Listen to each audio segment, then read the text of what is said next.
Amém? Vamos à palavra de Deus. Livro de Números, capítulo de número 13, a partir do verso de número 25, nos diz assim a palavra de Deus: Depois voltaram de espiar a terra ao fim de 40 dias, e caminharam e vieram a Moisés e Arão e a toda a congregação dos filhos de Israel no deserto de Parã, a Cádiz, e tomando, deram-lhe conta a eles e a toda a congregação, e mostraram-lhe o fruto da terra. E contaram-lhe e disseram: Fomos à terra, aqui nos enviastes, e verdadeiramente mana leite e mel, e este é o fruto. O povo, porém, que habita nessa terra é poderoso, as cidades fortes e muito grandes, e também ali vimos os filhos de Anak.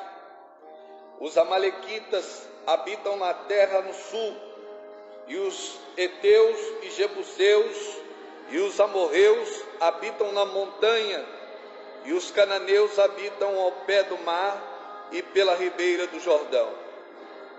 E então Caleb fez calar o povo perante Moisés e disse: Subamos animosamente e possuamo-la em herança, porque certamente prevaleceremos contra ela. Porém, os homens que com ele subiram disseram: Não poderemos subir contra aquele povo, porque é mais forte do que nós. E infamaram a terra que tinham espiado perante os filhos de Israel, dizendo: A terra pelo meio do qual passamos a espiar é terra que consome os moradores, e todo o povo que vimos no meio dela são homens de grande estatura. Também vimos ali gigantes, filhos de Anak, descendentes dos gigantes, e éramos aos nossos olhos como gafanhotos, assim também éramos aos seus olhos. Esta é a palavra que o Espírito Santo colocou no meu coração nesta noite, para compartilhar uma revelação de Deus, aleluia, aos irmãos, nesta noite. E eu quero dar um tema para esta mensagem e dizer aos irmãos que o tema da mensagem desta noite é: tudo é uma questão de visão. Este é o tema que quero desenvolver com os irmãos nesta noite. Tudo é uma questão de visão. Veja, os filhos de Israel haviam visto os grandes sinais que o Senhor multiplicara no Egito, e como derrotara Israel e seus exércitos no Mar Vermelho. E também o povo de Israel viu como o Senhor os conduziu pelo deserto e não os permitiu ter fome, quando do céu enviou o pão, e dando também carne para eles comerem naquele deserto. Deus os sustentou durante todo aquele tempo. Porém agora o povo está espiando a terra e está vendo, e eles estão difamando a terra, porque tudo é uma questão de visão. E agora eu quero dizer a você que me ouve, que a maneira como vemos as situações à nossa volta não muda as verdades de Deus sobre elas. Deus havia dito para aquele povo que aquela terra era uma terra que ele daria como herança para o seu povo, e essa terra manaria leite e mel. Ora, será porque que não conseguimos ver as verdades que Deus vê e que nos anuncia?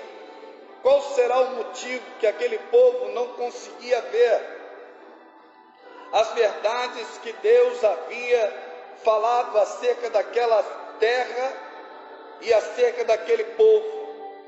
Ora, eu destaquei aqui alguns pontos que podem elucidar o porquê que muitas das vezes não vimos as verdades que Deus, aleluia, Ele nos anuncia e que Ele vê para com a nossa vida. Primeiro, quando focamos apenas em nossas necessidades imediatas, quando nós estamos querendo resolver apenas os nossos problemas de forma imediata, não conseguimos ver a verdade de Deus para o nosso tempo, para a nossa vida, para a nossa história.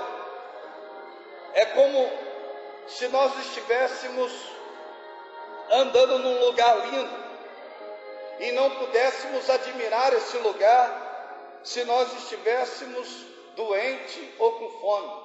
Quando a nossa necessidade imediata é outra, certamente perdemos de observarmos a grandeza daquilo que Deus preparou para nós. A terra não vai mudar. As promessas de Deus a respeito daquilo que Ele quer fazer não vai mudar. Mas quando focamos apenas nas nossas necessidades imediatas, nós não conseguimos ver a grandeza daquilo que Deus tem preparado para nós. O segundo ponto que eu destaquei aqui, por que não conseguimos ver as verdades que Deus vê e que Ele nos anuncia?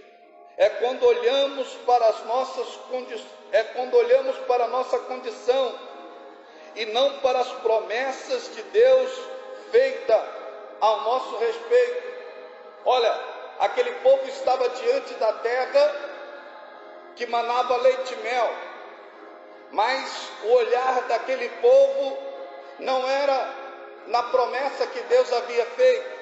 O olhar daquele povo não era na grandeza daquilo que Deus estava prestes a entregar nas mãos deles, mas eles agora estavam olhando para a sua própria condição, e eles diziam: éramos como gafanhoto aos nossos próprios olhos, e aos olhos deles também. Então eles se sentiam gafanhotos, quando na verdade Deus os chamou como conquistadores, como príncipes do Senhor, mas eles não tinham uma visão positiva de si mesmo. Ora, querido, você será exatamente aquilo que você pensa acerca de si mesmo. E esta é a resposta, o porquê que nós não conseguimos muitas vezes ver as verdades que Deus vê e que Ele nos anuncia. Aquele povo não conseguia enxergar a grandeza daquilo que Deus queria entregar nas mãos dele. Por quê? Porque eles estavam olhando para a condição e não para as promessas que Deus havia feito a respeito deles. Eu quero destacar aqui o terceiro ponto, o porquê que nós não conseguimos ver as verdades, aleluia, que Deus vê e que Ele próprio nos anuncia. É quando olhamos para os gigantes das circunstâncias e dos sentimentos que querem dominar as nossas emoções. E quando nós estamos, aleluia, olhando para os gigantes das circunstâncias, e quando os sentimentos querem dominar as nossas emoções, nós não conseguimos ver as grandezas que Deus preparou para nós. É exatamente o que está acontecendo com aquele povo. Aquele povo está diante da terra que Deus havia prometido a eles que os daria. Mas agora eles estão perdidos ali. Eles estão olhando para aquela situação. Eles estão olhando para os gigantes das circunstâncias.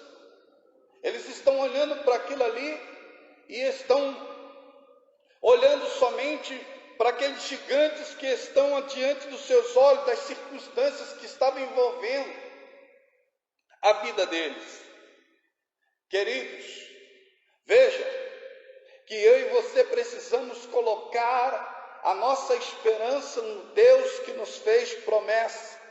Porque esse Deus que me fez promessa, que te fez promessa, Ele é galardoador dos que creem na sua palavra e mantém a visão nas promessas e não nas circunstâncias. Veja o que diz aqui a palavra de Deus em Números, capítulo 14, no verso 24.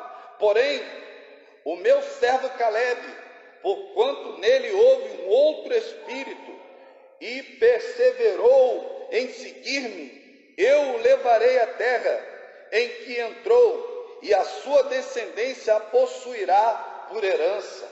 Olha que coisa tremenda, o próprio Deus está falando acerca de Caleb, que não se curvou diante daquela situação, mas acreditou plenamente na palavra de Deus, aleluia, e manteve a sua visão nas promessas do Senhor. Eu quero nesta noite, aleluia, que você coloque a sua visão nas promessas de Deus e comece a ver de forma diferente as dificuldades e os problemas que estão vindo na sua vida, porque o Senhor quer te honrar neste tempo. Eu quero que você entenda que eu e você somos chamados para sermos príncipes e não gafanhoto. É hora de nós taparmos os ouvidos às vozes pessimistas e caminharmos, aleluia, numa santa ousadia para uma vida de vitória. Aleluia, louvado seja Deus. Você não é, aleluia, o que pensa. Glória a Deus, louvado seja o nome do Senhor. Você não é o que pensam que é, aleluia. Você não é o que as pessoas dizem que você é. Você é o que Deus diz que você é, aleluia. E a palavra de Deus nos diz que nós somos eleitos e amados de Deus desde os tempos eternos, que nós somos chamados, aleluia, com uma santa convocação, que somos regenerados, selados, aleluia, habitados pelo Espírito de Deus, que somos remidos, comprados pelo sangue do Cordeiro, que somos propriedade exclusiva de Deus, que somos filhos do Rei, que somos herdeiros de Deus, que somos heranças e embaixadores de Deus, a menina dos olhos de Deus, que somos o corpo de Cristo, ramos da videira verdadeira, a noiva do Cordeiro e o povo mais vencedor. Aleluia. Eu quero terminar esta palavra dizendo para mim e para você que nós somos príncipes e não gafanhoto. Guarde esta palavra na tábua do teu coração e creia. Louvado seja o nome do Senhor, que Deus é contigo para te dar vitória no nome de Jesus. E eu termino esta palavra dizendo: Deus abençoe a tua casa, Deus abençoe a tua família, Deus abençoe a tua vida, em nome de Jesus. Amém.